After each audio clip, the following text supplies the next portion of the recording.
కంటికి అంతే కనపడుతుంది, గ్రహాలు అనేటువంటి సూర్యుడు కూడా ఒక నక్షత్రం. కొన్ని లక్షల రేట్లు నక్షత్రం, ఆ నక్షత్రాలన్నీ కూడా పరిచయమైన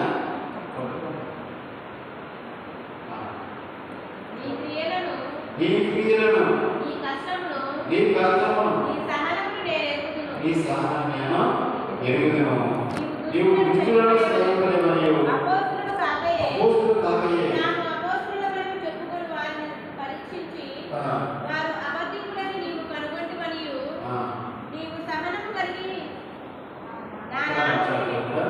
నీ క్రియలను నేను ఎరుగుదును, నీ కష్టాన్ని నేను ఎరుగుదును. అలాగే నీ సహనాన్ని కూడా